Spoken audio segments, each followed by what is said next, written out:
So I'm very excited for today's conversation on memorializing otherwise.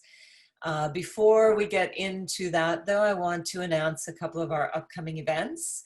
On December 3rd at 5 p.m., we will feature Christina Knight, one of our fall 2020 fellows. She will be doing a dialogue and screening and showing and discussion with her sister, Jessie Knight, and their group Nightworks called Doomsday Field Notes.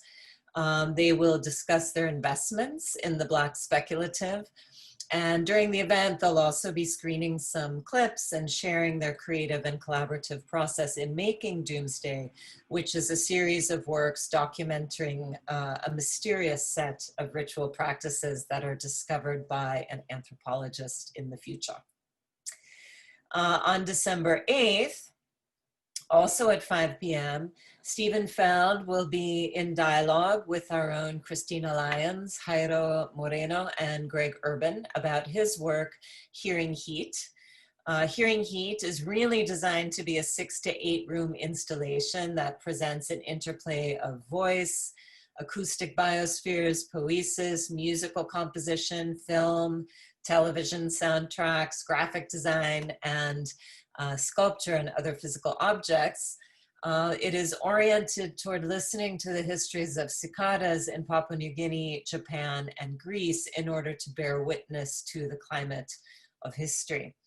So for us, given the current conditions, Steve has reconfigured this multi-room installation into a film, which we will all have the opportunity to view before the event so that we can come to the event already ready to have the conversation.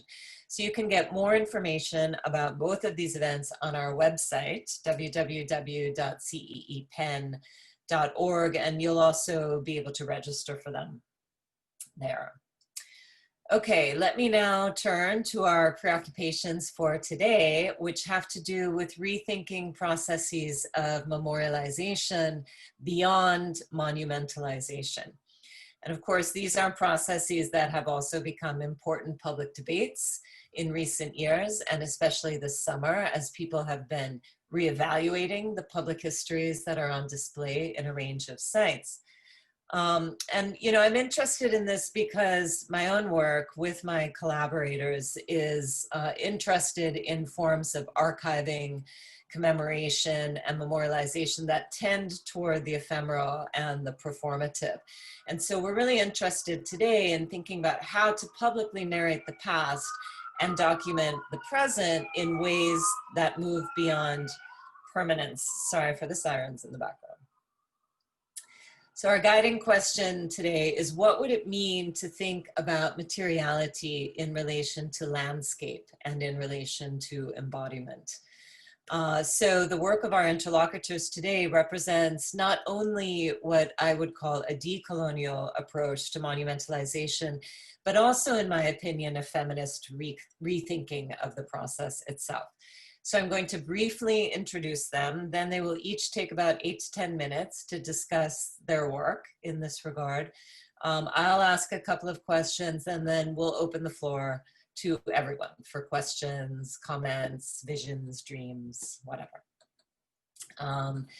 So Deborah Anzinger is an artist and founder of New Local Space in Queenston, Jamaica. Anzinger's work was the subject of a solo exhibit at the Institute of Contemporary Art here at Penn. It has also been exhibited at the Perez Art Museum in Miami, the Museum of Contemporary African Diaspora and Art in Brooklyn, the National Art Gallery of the Bahamas, and the National Gallery of Jamaica. Her work has been published in Small Axe, Caribbean Quarterly, Bomb Magazine, Art Papers, The New Yorker, and Art Forum. Anzinger was a recipient of a Pollock Krasner Foundation grant and a fellowship to Skowhegan School of Painting and Sculpture. She's a 2020 Soros Arts Fellow for the work that she's going to be talking about today.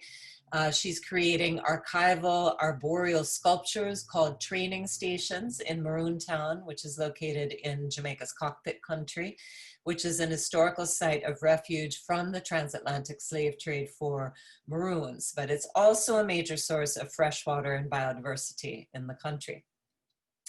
The title of the project references the ground truthing process used by the government to redefine the boundaries of Maroontown for mining operations and encroachment into the cockpit country protected area. And training stations, though, propose an alternative set of parameters to redefine the identity of this space based on the interconnectedness of land, ecologies, histories, and lived realities. Gabrielle Goliath situates her art practice within contexts marked by the traces, disparities, and as of yet unreconciled traumas of colonialism and apartheid, as well as socially entrenched structures of patriarchal power and rape culture in South Africa. She's interested in enabling opportunities for affective relational encounters. She seeks to resist the violence through which Black, brown, feminine, queer, and vulnerable bodies are routinely fixed through forms of representation. Goliath has exhibited widely, most recently in Our Red Sky in Gothenburg. Her solo exhibit, This Song is for ... is currently installed at the Izuko South African National Gallery in Cape Town and will also open later this year at Konstal C in Stockholm. She will also present a new work in December 2020 by commission of the Kochi Muziris Biennale.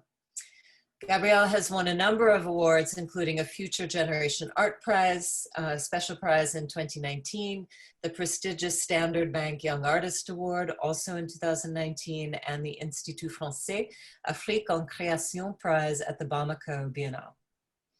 Her work features in numerous public and private collections, including the Tate Modern, Zico South African National Gallery, Johannesburg Art Gallery, and the Wits Art Museum. And she's currently a PhD candidate with the Institute for Creative Arts at the University of Cape Town, South Africa. And I want to mention that Gabrielle will be talking today, at least in part, about her piece Elegy, which I saw at the Cape Town Slave Lodge, which is part of the Iziko museum system in South Africa. And she has allowed a version of Elegy to be available for live view on our website. So that'll be up if you want to see it for about a week on the CEE website. Finally, Ken Lum is an internationally recognized contemporary artist, having participated in numerous important exhibits such as Documenta, the Venice Biennale, Sao Paulo Biennale, and the Whitney Biennale. He's also a longtime professor and the chair of our own fine arts department at Penn in the Weitzman School of Design. He's co-founder and founding editor of the Yishu Journal of Contemporary Chinese Art, prolific writer, and has been 6 times a keynote speaker at major events, including the 2010 World Museums Conference in Shanghai and the 2006 Biennale of Sydney in Sydney, Australia. A book of his writings titled Everything is Relevant, Writings on Art and Life, 1991 to 2018 was published in 2020 by Concordia University Press, and I recently received my copy.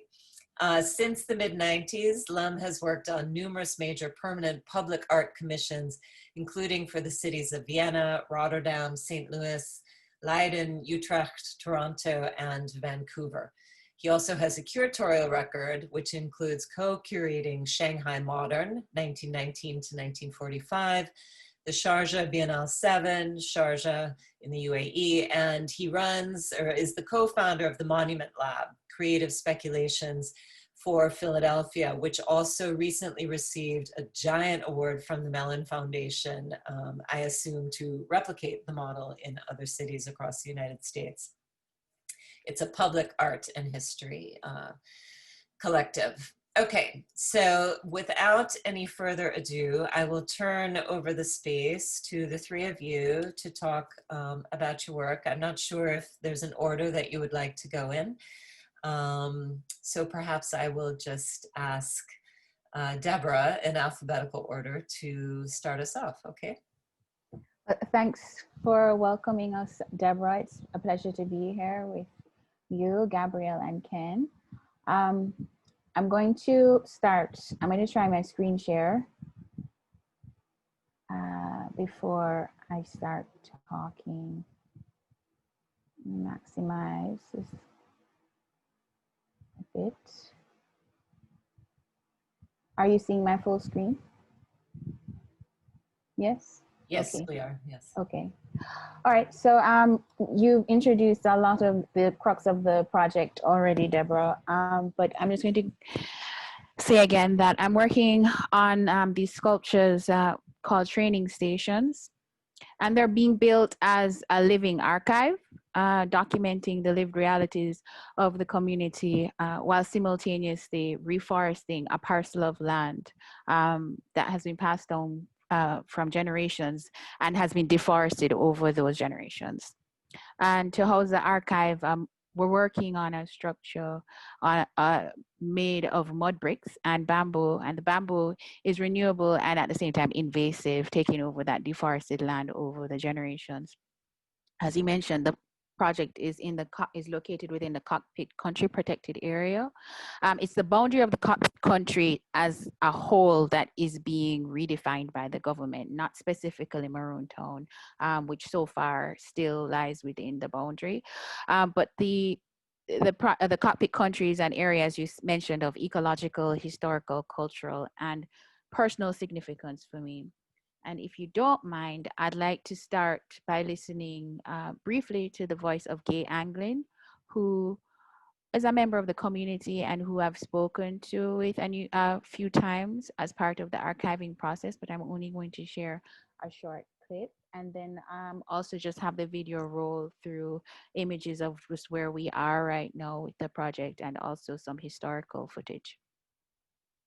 I was like the strong one, because me climb up and everything. After our time now, the siblings now can start doing what me doing. Some things I have to go and find them. But when she showed me it in the dream, and sometimes I don't really remember the exact thing, but might have somebody, and she would have said, all right, I'm going to carry you to the place, and in the dream she take me right where it is. So sometimes I don't really know the value before of the dream. Apart from my mother used to boil bush and support and give us to drink until even now. But there is many other things that I'm using now because of a dream. And I'm going to give a bit more background of the Cockpit Country. It's an important source of freshwater biodiversity, and it's legally commemorated as a space of fugitivity from the transatlantic slave trade. It's where Africans ran away to escape the plantations and where they fought back the British. And the Maroon Wars, which took place here, and if you don't know, Maroons are what the British called runaway Africans. The Maroons were successful because, along with the ecologically driven guerrilla tactics that they used, the unique geography of this area, its high elevation and its deep, dark, humid sinks, which is why it's called the Cockpit Country, ultimately led to constitutional autonomy of this area from Britain, while the rest of Jamaica continued to be under colonial rule. And the Maroon Wars were also led by a woman. I think it's interesting that Deborah introduced us as, or practices as based in a feminist tradition. It's a moment when an alternative paradigm of Blackness, womanhood, and relationship to the land play out in a transformative, liberating way. And of course, this runs counter to the current geopolitical and social narrative that we know of Jamaica and really the wider world, if you think about it. Right now, the Cockpit Country is at the forefront of national debate or discussion because of the multilateral mining and encroachment. And so I think of it as a contested frontline for whether we reorient ourselves away from dominant paradigms of extraction and imperialism. I don't know how well these videos are showing, but right now I've just brought up some archival footage of some of the rituals that were documented that really mimicked some of the tactics that were being used during the Maroon War. And so the boundary has been remapped to its smallest yet by the government, protecting areas that are most sought after for mining interests, while important ecosystems, rivers, watersheds, and Maroon heritage sites and communities have been left out. So the remapping involves a process called ground truthing, which remotely sensed digital imagery about the geology. And in this process, training stations are the areas that are used to calibrate and train the remote image sensors. And so I've titled these sculptures training stations because I'm proposing the possibility of an alternative set of parameters to redefine the space, right? Based on interconnectedness of ecologies, histories, lived realities. And in doing so, I hope to reaffirm relationships, or in my case, build relationships based in trust, shared experience, and shared space. So really, during this fellowship, I'm trying to push my practice to build on themes of joy, which have been recurring throughout my practice over the years, themes of joy, desire, but to create ecologically generative sculptures with responsibly sourced materials. And then I want to continue to address the subjectivity and emerging manifestations of empowered Black femininity, and at the intersection of ecology and economy. And of course, I want to push my sculptural practice socially as a space of care for the land, for communal and personal histories. And then also to just bring back in the exhibition that Deborah mentioned, that at the ICA, during that, there was an installation in that exhibition in which I crowdsourced electricity that was manually generated, and I hope to also bring that into the sculpture to again continue to develop or play with this idea of what visitors laboring and sort of renegotiating what how a visitor comes into a space and the relationship a visitor has with that space. Of course, for me, some of the key questions in the project are how I'm relating to this community in equitable and ecologically generative ways that resist this predominant model of mining. So not to sort of transition from one kind of mining to no cultural mining of other types of capital. And then also really thinking about the positionality of my family in this space, who in previous generations moved to Kingston, right, which is the capital of Jamaica, and might have become more economically privileged. And I feel like this is an important detail that requires awareness throughout this project, and really what the positionality of access looks like, right? Because I do have a sort of default access through the family ties in this space. How does the responsibility of access look like around documentation, labor, and power? And then I want to end the presentation on some of the waypoints of the 100 or so trees that we've planted so far as part of the sculpture in Maroon Town. And I think, I hope I didn't speak too fast, but that's it. That's it. Thanks, Deborah.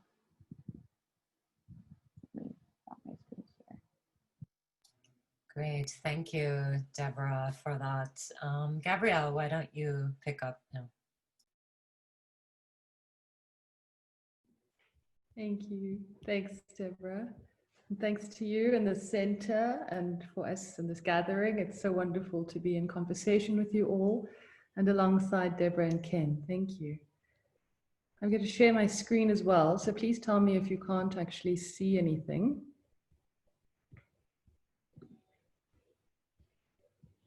Can you see my screen? Okay, great. So I will be directing my presentation entirely to the work that Deborah made reference to, which is entitled Elegy. A tribute to Eunice Ntombafuti Dube by Tulusile Portia Dube. To my beloved daughter, Sister Shasha. They say death comes when it comes, and it is a necessary ending, and that death is not the end, but just another path that one has to take. But how is death necessary, and how is it just another path that one has to take when it is determined by somebody else other than God? If we were not Christians, we would be asking, where was God when that monster decided to end your life? How does one come to terms with this? It was the morning of September 20th, 2017. At home, it wasn't just another day. It was our mother's birthday. And she was receiving birthday messages and lots of love from all who know her. She received so many calls on the day, and when she received another call, She took it with a smile, thinking it was another call from well-wishers as it was her birthday. That was the call that would spoil her day and possibly her birthday for the rest of her life. The news was that her beloved Shasha has been brutally murdered. She's widowed and without a son, so she was tasked with going to face the motionless and bloodied body of her beloved Shasha. What will September 20th be to us going forward? Our mother's birthday celebration, the morning of your death, celebration of your short-lived life. Only time will tell, as the wound is still very fresh on our minds and hearts. It wasn't just another day when news broke that you were no more. Never did we imagine that your life would end like that. Of course, we knew that someday you would depart this world, but not in a manner that you did or was done to you, let alone through atrocious ways of a monster you called all sorts of sweet names. Love, baby. Little did you know that it would be the very same person that would end your life in the cruelest of ways. Somebody might ask, why are we calling your killer a monster? The very same man that you loved and shared your life with. We have the simplest of answers. Who beats someone they love to death using a hammer? Who suffocates someone they love while they are struggling to move and in excruciating pain? Only a monster would do that. You were a daughter, sister, aunt, and a friend to so many people, and you will always be in our hearts, and we will continue celebrating your life. May your soul rest in perfect peace. Ntombi Fruti Eunice Shasha Dube.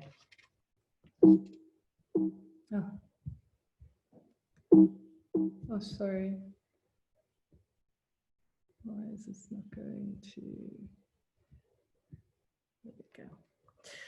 This eulogistic text was shared with me by Tulusile on the occasion of an elegy performance staged in Johannesburg at the Center for the Less Good Idea in commemoration of her sister, Ntombi Fruti Eunice Shasha Dube. This is a practice I undertake in all elegy performances, in which I approach a family member or friend of the individual being commemorated, requesting a eulogistic text. These texts are made available at the performance and are significant in exercising what I see as a certain reinscription of the individual, the particular, into a context of dehumanizing, raced, gendered, and sexualized violence. In coming to the performance, we gather, find community, and enact a certain work of commemoration around the absent presence of this named, loved, and now mourned individual. This particular performance came about and was performed within an especially personal, close, and relational way. Pretty Skosana, my apologies, pictured here is a beautiful vocalist, but also cousin to Ntombi Fruti. Sometime before, we had collaborated on another elegy performance, commemorating Karabo Mokowena, whose mutilated and burnt body was found dumped in a shallow grave in Lyndhurst, a suburb of Johannesburg, on the 28th of April 2017. The accused and Karabo's boyfriend at the time, Sandile Mansu, has subsequently been found guilty and sentenced to a cumulative 32 years in prison. Suffice to say, Pretty was undone by the experience of participating in the public and vulnerable labor of elegy.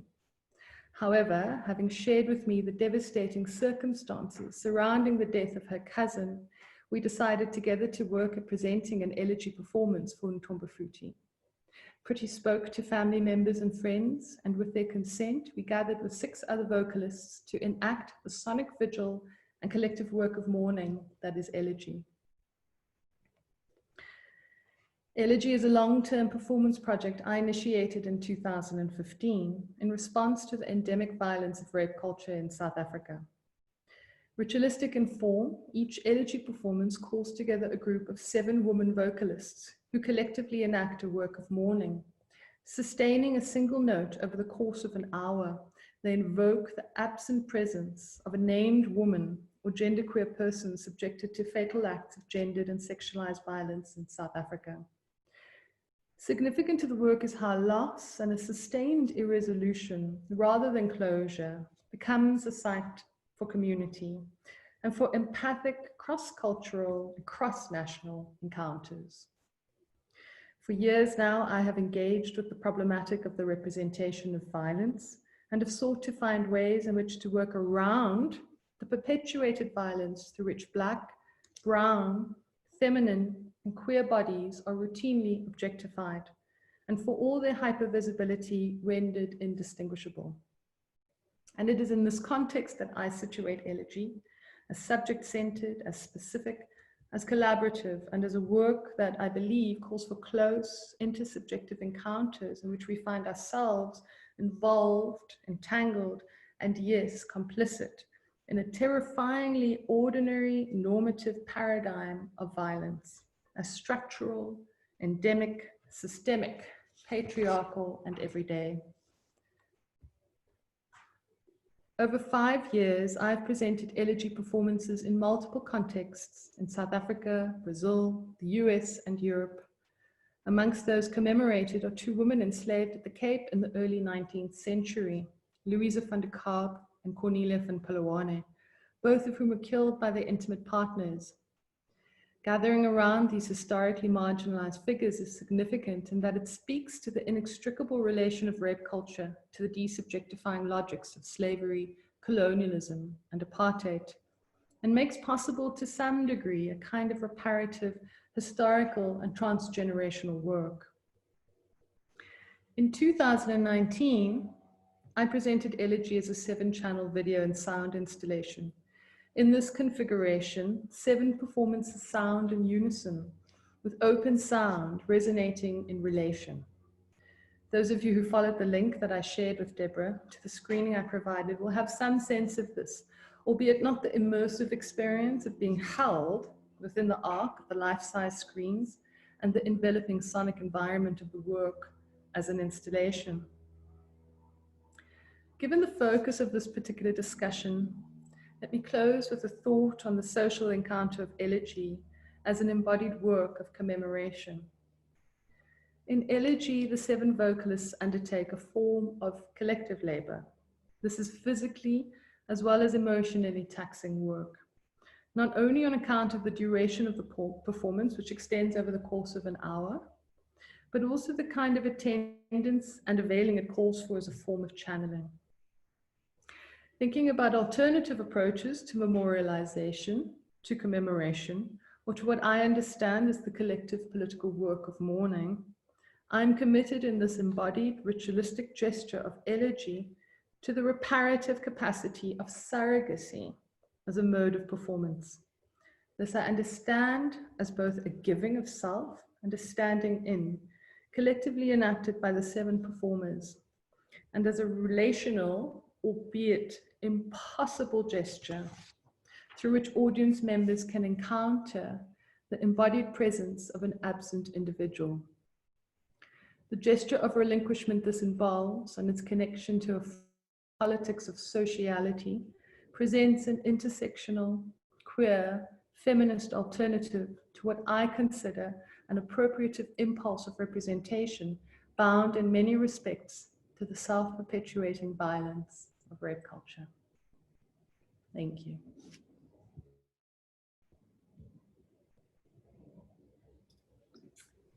Thank you, Gabrielle. And as I mentioned, if you came late, I'll just reiterate that a live version or a version of the live performance of Elegy will be available for about a week on the CEE website in case you'd like to check it out.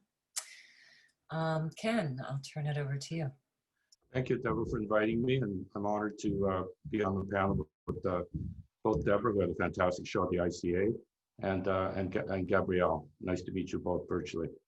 I'm not going to be speaking about my own work, as many of you know I'm an artist, but I want to speak about different aspects, nor am I going to speak specifically about the Monument Lab show that I did. I've done so many talks on that.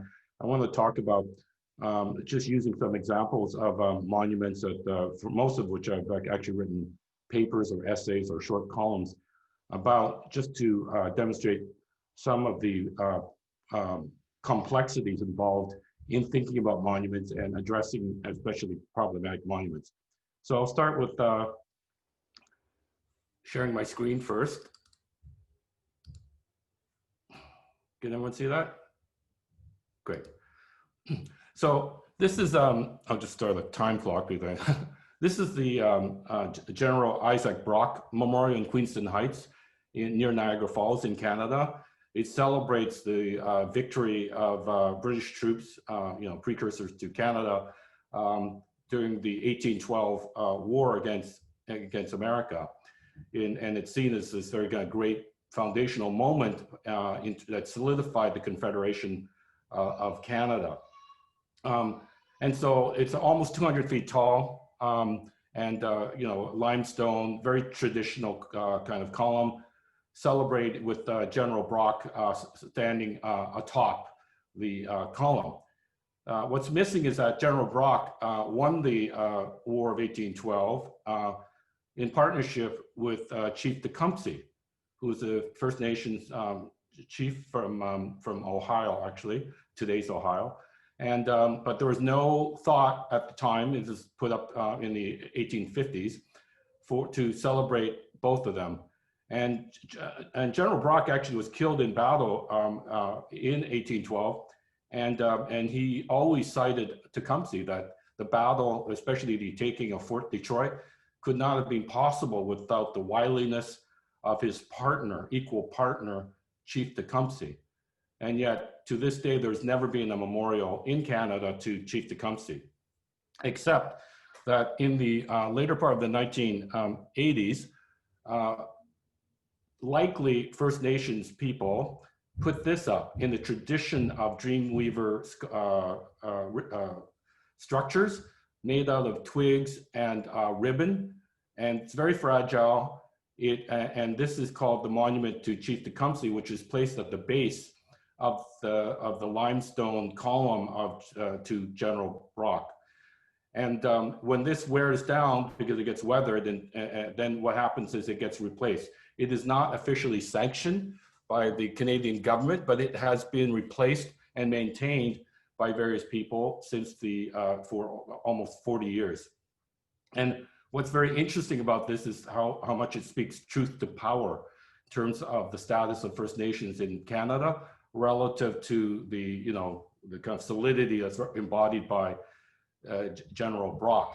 And I would also argue that what makes this so interesting is how the fragility, the vulnerability, the temporality of this structure is what subsumes energy-wise the entirety of the column, the permanent column, and so on. So this kind of dialogue between something that's permanent and manifest and something which is temporal and very vulnerable is actually is a kind of interesting dialectic that I'm very interested in, and how this in many ways is much more emotive, much more effective than the General Brock.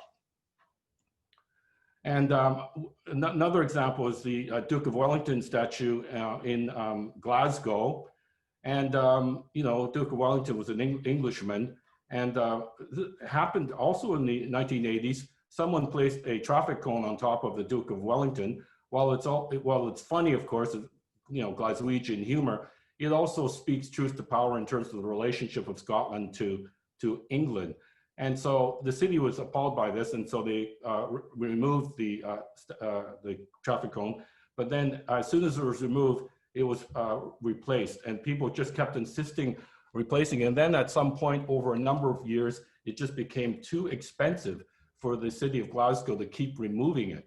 And so, and then they tried one more time, and then they had to stop. Why? Because it started spreading to all the other statues, right? And this happened in Edinburgh, and this is David Hume, right? So David Hume, of course, was the Scottish Enlightenment philosopher, but he also wrote the book, The History of England, which was a kind of defense of the greatness of England, even though he himself was from Edinburgh. And of course, it also speaks truth to power regarding the tensions between Glasgow, the working class nationalist center of Scotland, and the kind of England-aligned Edinburgh. And in Philadelphia, you had the Frank Rizzo statue, which was, he was a kind of heinous, kind of homophobic, racist former mayor of the city and police chief before that. And someone put a pink macrame bikini on him. It's now been removed. And I just want to say that having kind of creative responses to something problematic, I think is essential to the dialogue, because it brings it down, and it's almost Bakhtinian, you know, it's like the carnivalesque and so on. And just one more here. And this is also interesting. It also gave the police, who were big supporters of Frank Rizzo, a chance to have a valedictorian gesture. They dressed up in their best Sunday blues, and had the Rizzo statue waxed and polished the day before it was actually moved, and then they had the group picture. So I found that also kind of interesting. This kind of dialectic between both welcoming this was actually a signal of Rizzo's impending removal, but nobody knew at the time.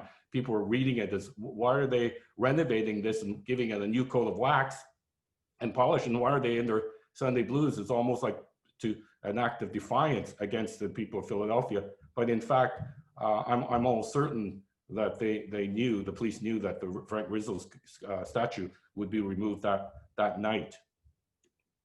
And just very quickly, and this of course is Tiananmen in 1989. The column in the back was designed by the professors of the Central Academy of Fine Arts. The Goddess Democracy was produced by the students who were in the class of the professors who made the column behind them. And I'm very interested in this kind of dialogue. Moreover, within the column, this was the first place that the students congregated, because within, you can see at the very bottom here, there are friezes at the bottom of the column, the monument to the people's heroes. And within that is one that cites May 4th, 1919, which was a call by Mao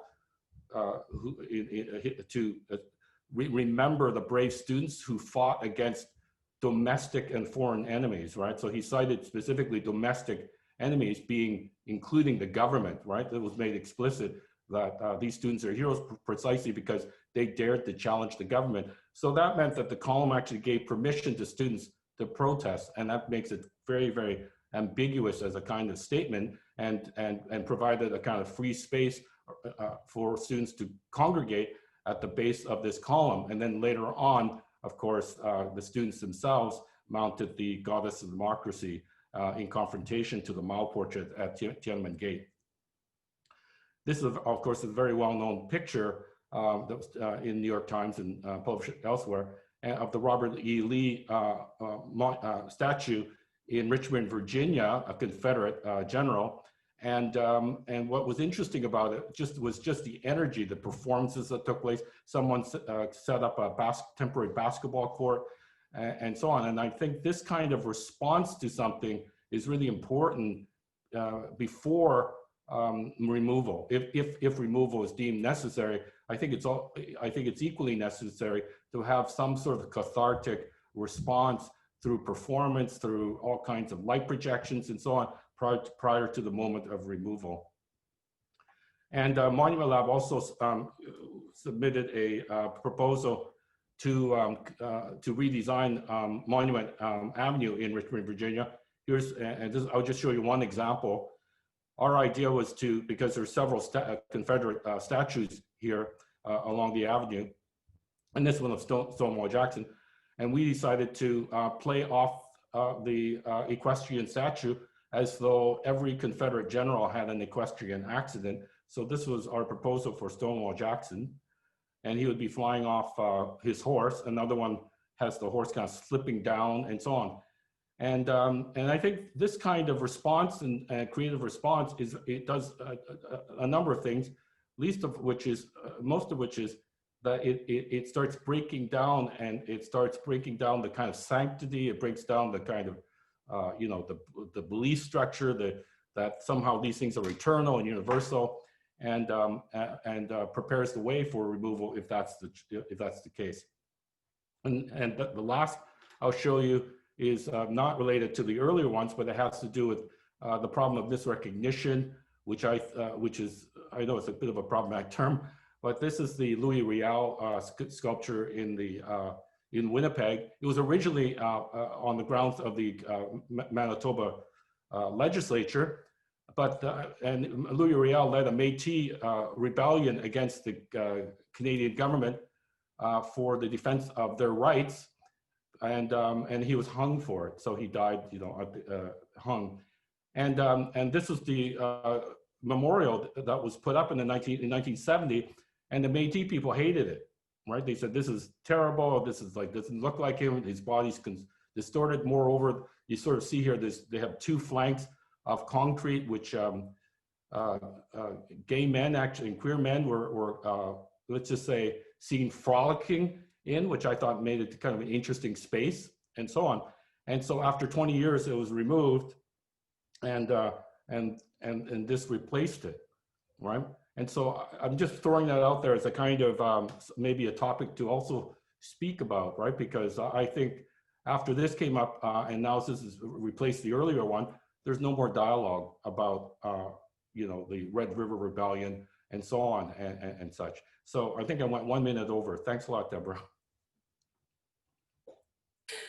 Thanks, Ken.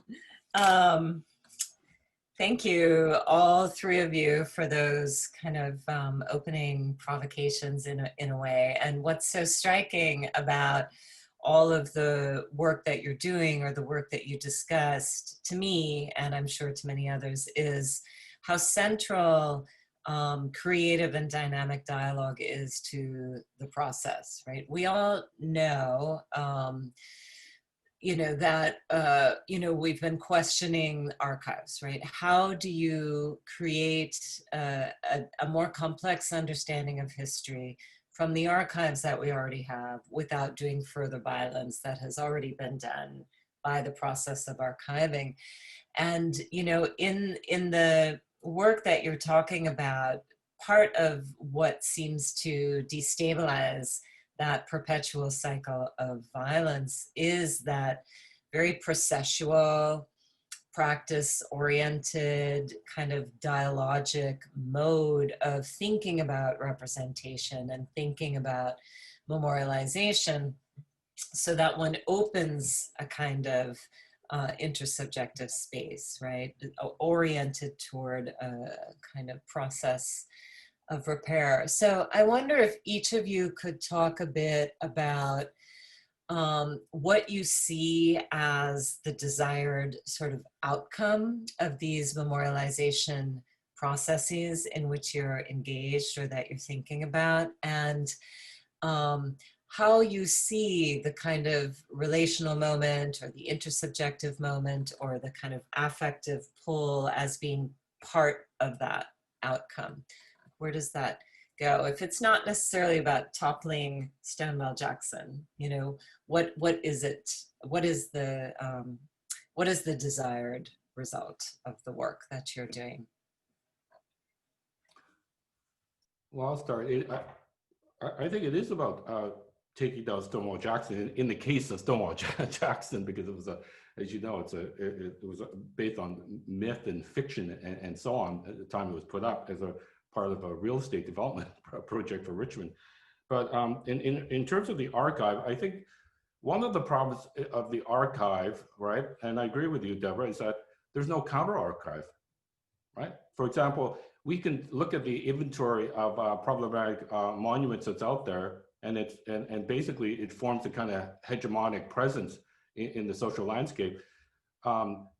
But there are very few counter monuments, and I'm not even speaking counter monuments that took place since the 1990s, this idea of the invisible, self-negating physical monument. I'm talking about no kind of even classically, representations of, you know, African-American figures, right? The first full figure one in Philadelphia, 2017, right? Of Octavius Cato on this apron of City Hall, and yet no, slave auction block sculpture, anything like that, anything to talk about the kind of atrocities that took place. I'll just stick to Philadelphia. Within Philadelphia, right? You have 1,000 statues, right? Which is a lot. You have very few women.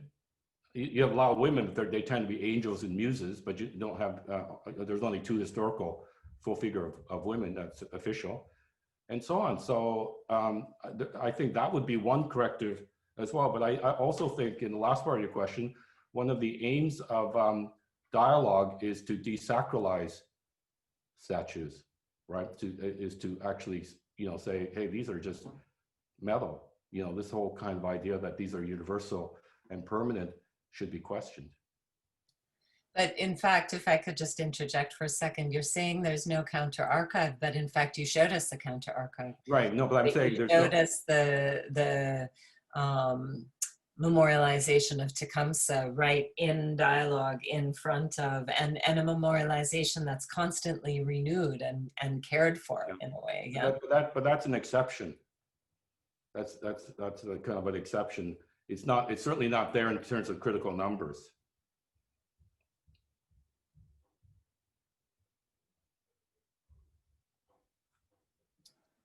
Deb or Gabrielle, do you want to weigh in? Sure. I agree with Ken in terms of in our respect. I think about even the documentation of how we even understand the Maroon Wars, and how we even understand the treaty that took place between the Jamaica, or within between this interior area and the rest of the British Constitution, right? This understanding, and even I think about the fact that those histories were not actually written by the people from this region, but they're part of the British archive, right? I mean, they're located, we can find some of that history in our National Library, but that archive was there before even the project of Jamaica as, an independent nation. And so there's a lot of anonymity to even the people who are key figures in the war, right? I mean, we don't even know, for example, what Nanny looks like. We don't even know what her name was. We only know we don't know what her given name was. We don't know her siblings were supposed to have been instrumental in this war. And so I even also think about part of the violence of the transatlantic slave trade and that industry. I think of part of that violence is not only that those voices were quieted, but in the fact that we actually internalize that. And I think, as I can certainly speak for our family in particular, there is a silence, there is a lack of even sharing of even intergenerational stories. And I think part of that is because of internalized trauma.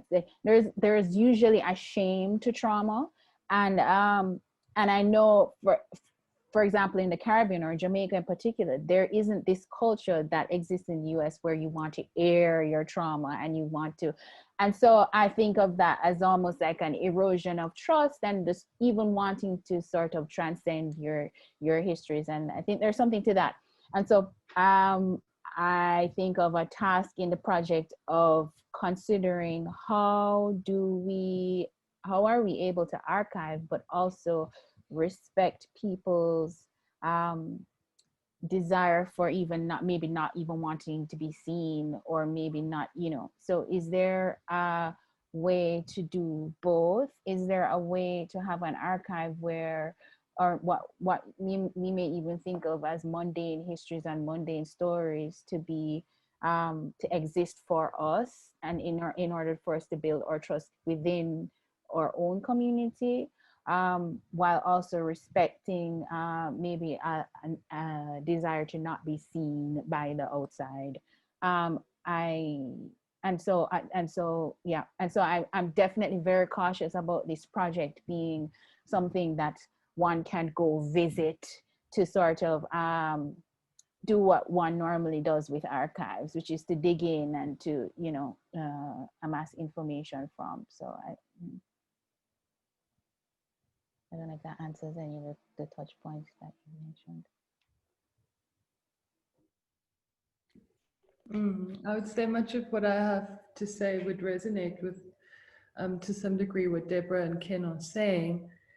I think especially when thinking of what you're saying, Deb, particularly in regards to a work like Elegy, which it's coming in the wake of violence, and so it comes in that moment where it's a moment of complete and utter loss and absence.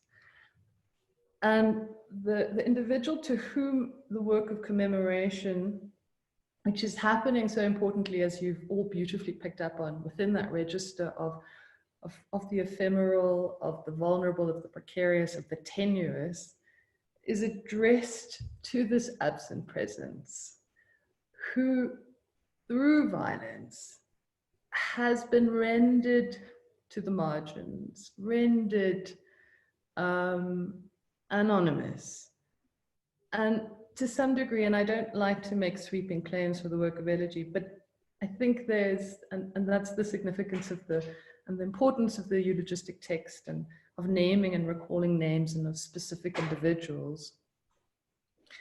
It then becomes a kind of work that is, it is about a kind of calling to a performed relational communal encounter that in contra to the brick and mortar monument is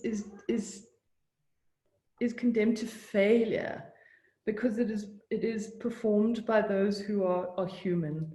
And but I think what's significant about that, and so important about that, is that then it becomes the kind of work, and this is what I look to with Elegy, that is to not, as Deborah was so beautifully saying, not become archived and gather dust and be forgotten about, but become something that is enacted and live and alive and calls a gathering to and must be continued. So those are the kinds of thoughts I have around Elegy. Yeah, continued and repeated. I think there's something in the repetition, not only the repetition in different spaces, but the repetition of the women circling through the group of 7, and how one experiences that repetition as an audience member. I mean, I think all of you are speaking about a dynamic between an actor of memorial, an actor of monument, an actor of archive, and audience of memorial, audience of monument, audience of archive, and that and sort of it's that kind of relation and that dynamic space that I think is really exciting, you know, in the work that you're all talking about. I was also interested in what you said about positionality. Deb in particular, but I think also Gabrielle, that's part of, to my mind, that's part of Elegy. And Ken, I see that especially in your Vancouver monument, because of course that's also your home space in a way. And I was interested, Deb, in what you said about, and you kind of iterated it again just now when you were speaking, in how to be collaborative and work with people without being extractive, and what that has to do with our own positionality vis-a-vis the interlocutors that we have, you know, when we're working through these kinds of projects. And I wonder if you could all say a little bit more about that. You know, how does your whole self come and show up in the process of making this kind of monumental or memorializing work, and how is it affected? Also, you are creating affective spaces, but how are you also affected by the work that in which you're engaged? I can start, Deborah. I know for the work that I'm doing, one of the first steps is letting the timeline of how it develops be really, I'm not the final say on how the timeline develops on this project, right? It's going to go according to, you know, how things develop, and you know how, you know, the other people's schedules, and then there's also, how do you establish the value, the economic value of people and their stories that they are contributing to a shared archive, right? And I think for me, one of the ways is to really err on the side of perhaps you know, over valuing it more than placing more economic value than what has been a standard before. So you know, and really that also establishes a sort of that establishes a relationship, I think, that the people have even to their own stories and what they're contributing. So I don't know. I mean, it's really just basic that way. I really just go with the timeline of other people's schedules, and also acknowledging that at the end of the day, you know, this is the artist or the person who is the sort of, you know, the person who has decided that this is a project to start. That person always stands to benefit the most out of this, right? And so there's no, for me, I have no illusions of saying, okay, well, this is a communal project, and so we're all sharing in it, so we're all benefiting from it in the same way. We're not all benefiting from it in the same way. And so I think that that needs to be recognized in terms of the economy of the project, and how funds flow. Yeah, well, I can continue. If I put on my Monument Lab hat, right, we developed Monument Lab as a component of it as spreading democracy through our procedures. And as many people know, we had two components. One was you know, what was known as the prototype monument. We invite people to, artists commission them to put up responses to a site. And then we would have a second component where we would actually be in dialogue with you know, citizenry of around the neighborhood where the work was cited. And that was a lot of work to gain the trust of the neighborhoods and so on. It was repeated. I mean, some of the neighborhoods we went into, people were extremely skeptical of our intentions. And they would say to us, well, why should we trust you? Nobody's ever cared about our neighborhood ever, right? And so that took a lot of, you know, commitment, repeated visits to, let's say, Germantown and so on. And we did all kinds of other things to prove that we were interested in what they had to say and so on. So that's one thing. But when I make my own work, right, and I've been lucky enough to have maybe two or three, maybe three works that have somehow, for whatever reason, public works that caught on with the public imagination, and to the point where I don't even feel I own it anymore because it's taken on its own life, then I don't actually, for any of those works, did I ever canvass people in the neighborhood or and so on. It was more, I was just, you know, this sounds terrible to put it this way, right? But I just went with my, what I thought, right? You know, of course I researched the area and all that sort of thing, but I also, you know, had to have some sort of connection, I guess, that I had to feel some sort of connection. I had to have some trust in terms of my instincts. And so whatever that is, and so on. So like the monument for East Vancouver, that was kind of obvious because I grew up in East Vancouver, right? And so on. The like recently, the formerly known Wit de Wit Center for Contemporary Art in Rotterdam has been renamed after a work of mine, right? It's now called the Kunstinstituut Melly, named after Melly Shamhates Her Job, which was a work I did in 1990, right? It was just a poster we put up, and then when it was taken down, people in Rotterdam around the neighborhood demanded it be put up. It was only supposed to be up for 3 months during the time of my show in 1990. But people liked it so much, they demanded it be put up, and now it's on all the tourist brochures, and it's like a Flickr site, and you know, hundreds of thousands of selfies of it, right? That's nothing that I can anticipate, right? And you have to have a lot of luck I guess, in circumstances. So with the Monument Lab, was, you know, we knew we could work it into the procedures, but when it's public works of art, I guess I do play it as I'm the artist in this, and you know, I hope for the best.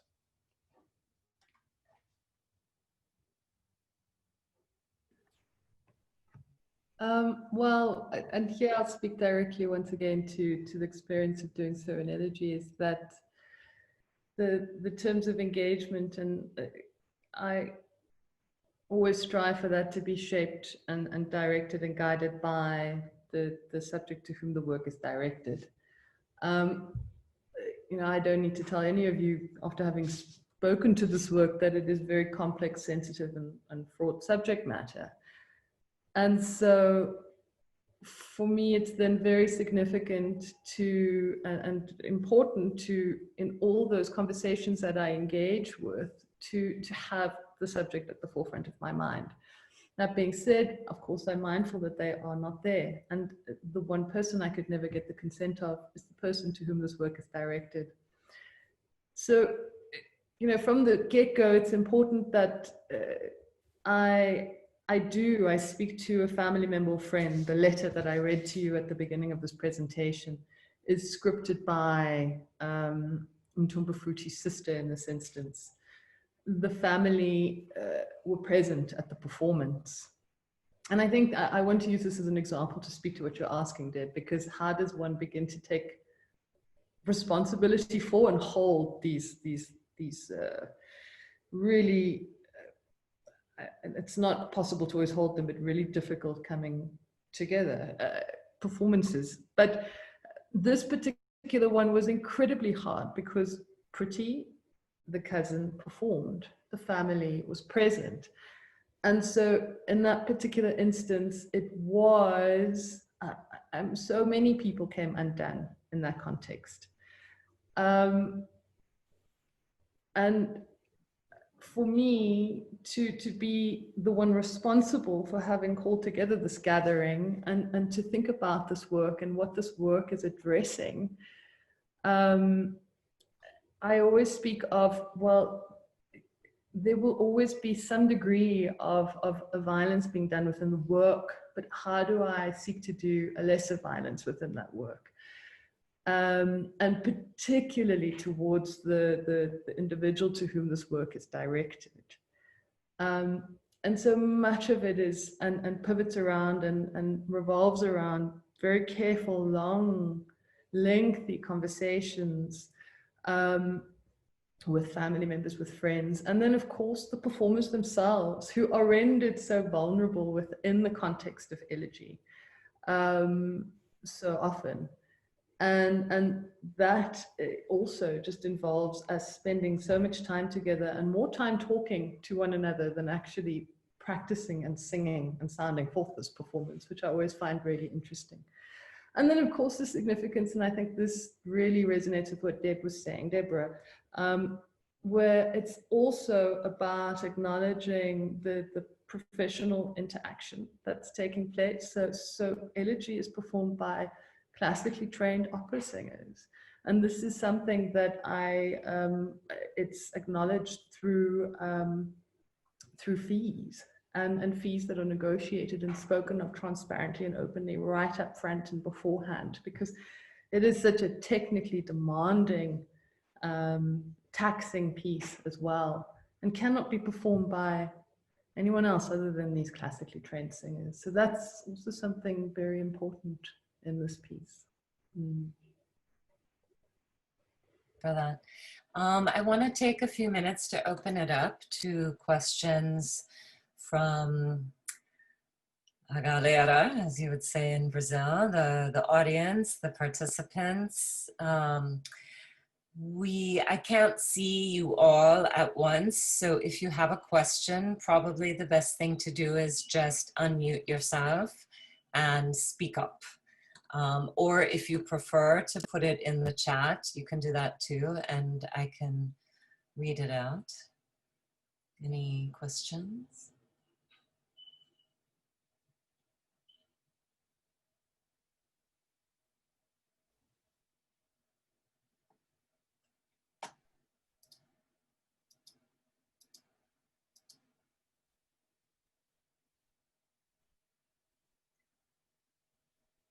All right. No burning questions, so I will ask another one, of course. So I think, you know, one of the things that is interesting about the performed, the arboreal, the sort of counter archive that you gave us to the first one, the phallic memorial. What was that again? Remind me. General Brock Memorial? General, yeah. The counter memorial to that one is that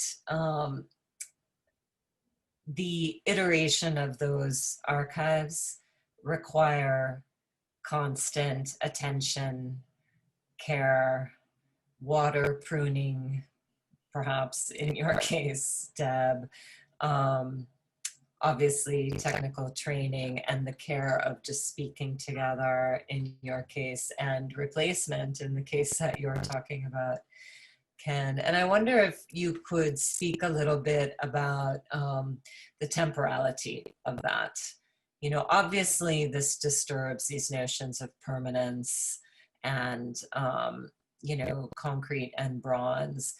But is there a way also in which that might allow us to develop a different way, a different understanding of history and of time, generally, of time and the human presence? What are your thoughts there? Well, in terms of you know, concrete and bronze, they are more permanent because they're quite stable materials chemically, but that doesn't mean they're permanent. All right, the idea of permanence is something that has to be maintained to carry on the notion that they are permanent, and that's quite expensive. So if you're doing bronze, you need to wax that twice a year.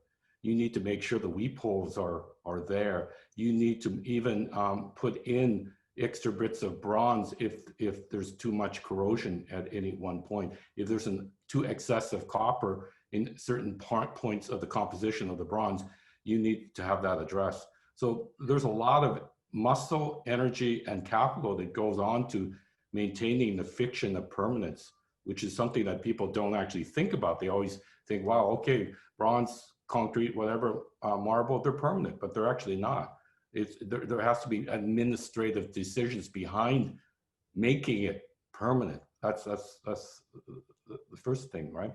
And I think you know, as an artist, I'm interested in kind of, like I said earlier, desacralizing that idea, showing, it's almost like the magician that shows off how the trick's being done, right? Because that permanent thing is like a magician's sleight of hand. It's a construction. And so I think that's showing that construction is already progress. And that's how I think about temporality. Everything is temporal at some point.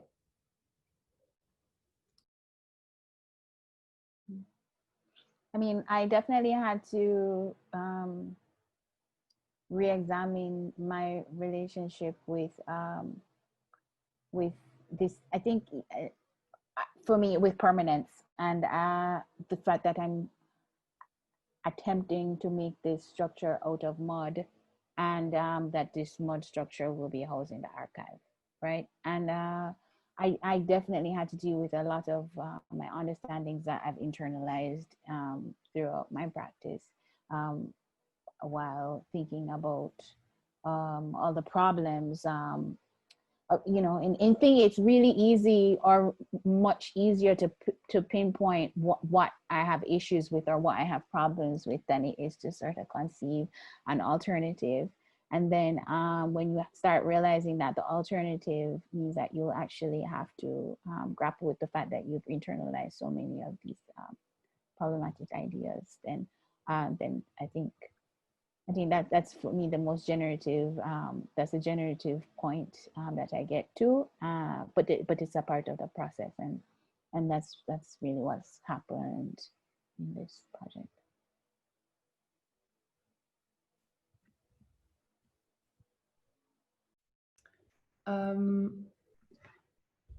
Perhaps it would be, I think, very significant to talk about what you're asking there in relation to the two performances directed towards enslaved narratives. where I had to work very closely with Dr. Sarah Jaffe, a historian who had to do this work of excavation and this archival work where there was just lapses and absences and nothing. These records are full of holes and missing information. And she had to bring together the work of the historian and something imaginative and also a kind of heartfelt remembering. So I think with Elegy that's perhaps not possible, because if anything, it's about the inherent limit of a kind of stable historical recall, of permanence, of narrativizing. And it's about conceding to that. And that maybe, I think, then circles back to what you were saying much earlier on and have been saying throughout, Deb, where you were talking about the iterative, and then that how the necessity and the importance of that, the iterative, the repetitive, the long-term work of that. Yeah.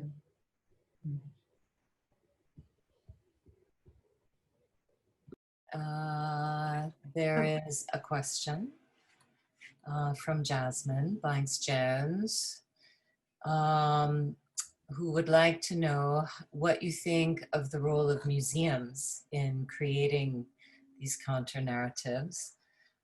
She's thinking especially of the Great Blacks and Wax Museum, and how little public investment has supported it, how so many people are not able to experience the kinds of counter-narratives that are presented there. So what do you see as the role of museums in opening a space for the production and dissemination of counter-narratives?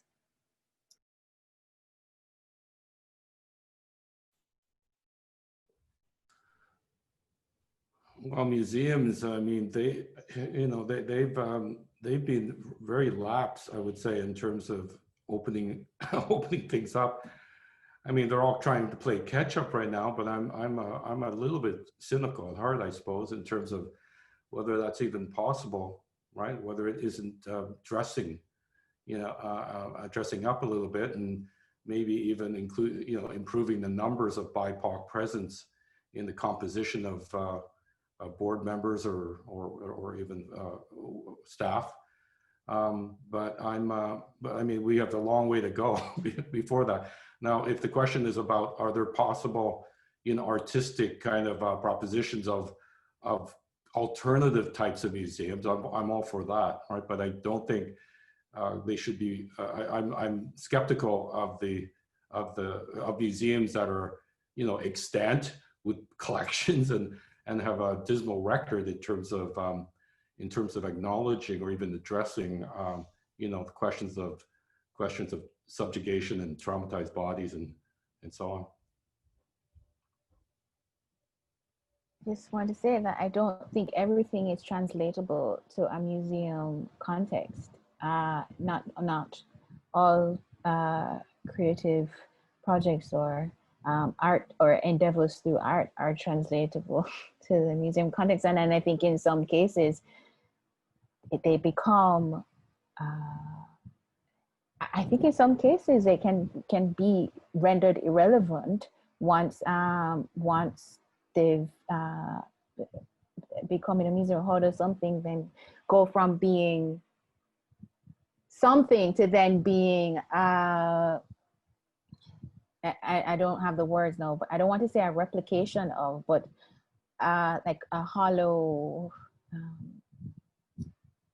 yeah, I don't know, I don't have the exact word, but I think some things are become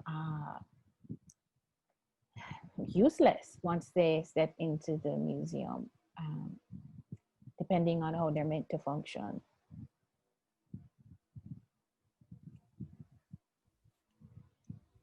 Gabrielle, do you have anything to add? I know Elisa also has a question.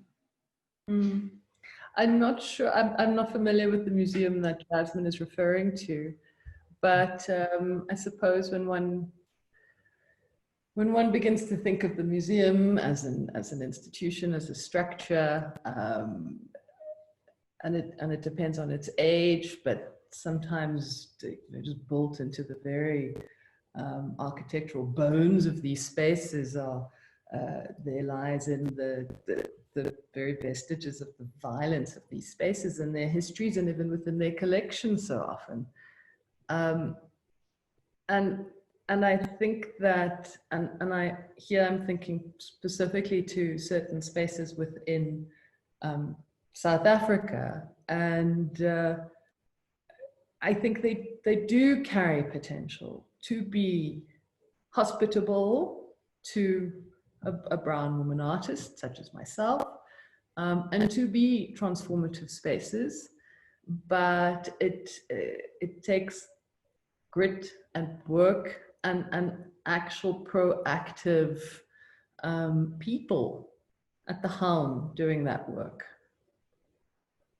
Yeah, for sure. I mean, it's interesting because we had a version of our work, Tivoli Stories, on display at the Penn Museum, which just came down, or it's coming down, but we just did a kind of closing ritual a couple weeks ago to commemorate its coming down. And you know, trying to work within that space, which is over 100 years old, which has embedded within it the history of scientific racism, has still collections within it that are a result of the history of scientific racism, and to create an exhibit about violence and state violence that nevertheless would allow people who come to it to experience sort of a different sense of who our interlocutors are, what that community is, what the broader history surrounding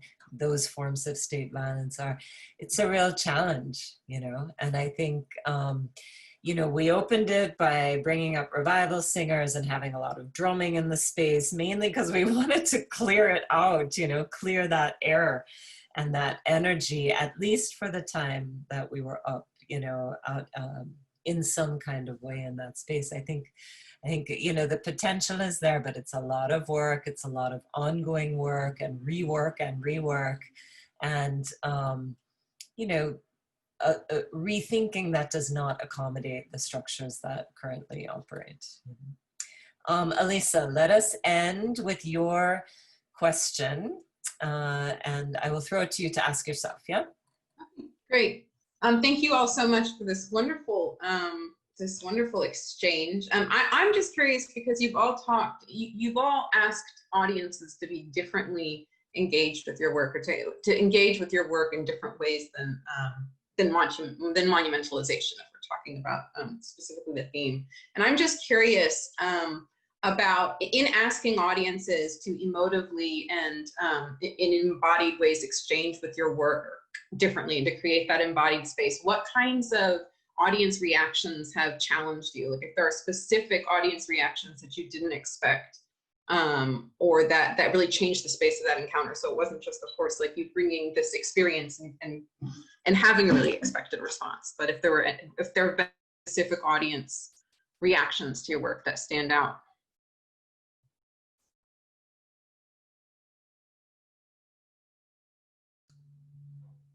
Well, in terms of our work at Monument Lab, the one thing that always stood out for me was whenever we, you know, this is not the right word, canvass the neighborhood and about what they wanted for a monument for their neighborhood. They often would say, well, we want a good school. We want a good supermarket because there's no supermarket near it and I don't have a car. Right. So, you know, and that was always kind of illuminating to me because because the question was about, well, what would you like for a monument? Right. And so they went, no, we want a school. Yeah, that's what the monument we want. So that made me realize, you know, I too was getting slightly fixed on in terms of what could be defined as a monument, right? The second thing I also learned in speaking to the citizenry is just how long the memories are at the microscopic level of the neighborhood. You know, they would, and I don't discount that as somehow unimportant. I think Foucault called it subjugated knowledges, and that is, you know, the knowledges that are discounted. They're not heard. They're not recognized as knowledge, not recognized as wisdom even, and so on, because it's not scientific. It's generally oral based. Sometimes it's even innuendo, but it doesn't matter. And you know, people would know, oh yeah, before so and so lived in that house, this couple lived there, and then before that something, right? And so they knew something of the pedigree of that house. And I realized all that information is actually important somehow. And also related to that, when we did Monument Lab, just over 3% of all respondents, we had thousands and thousands of respondents, like something like, we interacted with over 200,000 people. And about 3%, over 3%, said there should be a monument to the MOVE bombing of 1985 in Philadelphia. And we thought, wow, that's actually significant in terms statistically. You would, you know, if you drew it up as a chart, you'd go, okay, you know, that was significant. So that from that, I learned that people have really long memories, you know, that we cannot ignore the wisdoms that is furnished by the citizenry. If we do so at our peril.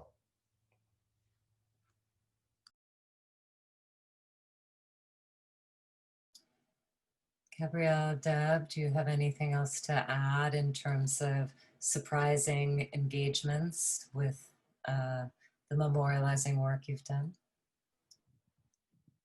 Well, I think my work is just too early on in the process to comment specifically on that. So if I mean, I can comment on just surprising reactions of the work that led up to this. And I think that one of the things I've learned is that you can bring in I've been able to bring in so many sort of value shifts in the work I've conceived that I didn't think I could bring in, just, I think, by virtue of allowing people to see themselves in that work. And I mean, quite literally, because a lot of my work has employed mirrors in the past. And I'm always really surprised by how much you can sort of bring into a situation that would have been otherwise uncomfortable when people can physically see themselves in that space. So I don't know. I think that's something that maybe will carry forth in the rest of the work, but I'm not sure.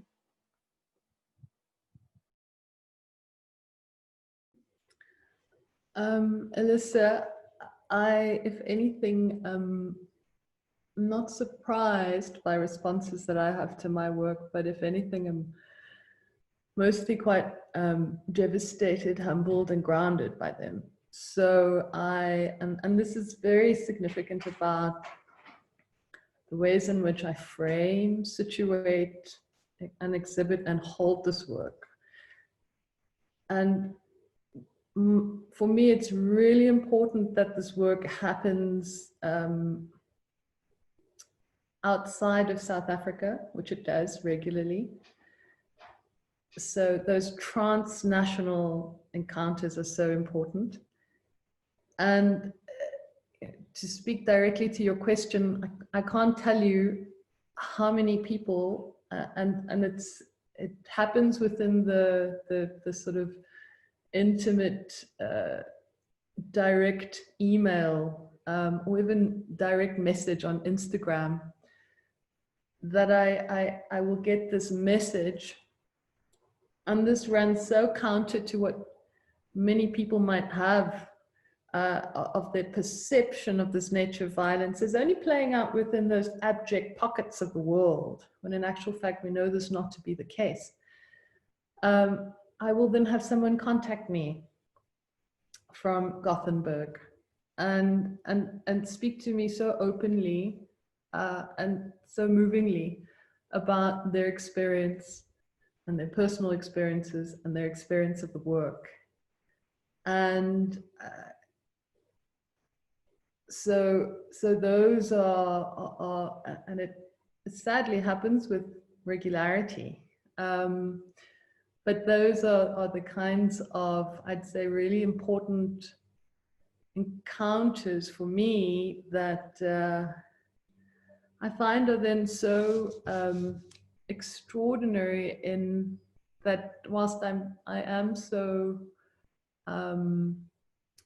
very wary of making great claims for what art can and cannot do, it's in those really magnificently grounding, humbling moments of communication from an individual that then I am given a kind of glimpse of what that experience of my work did for that person within that moment. And it opened up the possibility of them then responding to me and sharing that with me.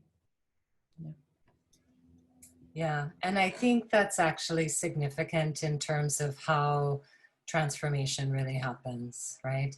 I mean, we've talked in different ways about the limits of form, of material, etc. You know, and in my worlds, we talk a lot about the limits of social movements, etc.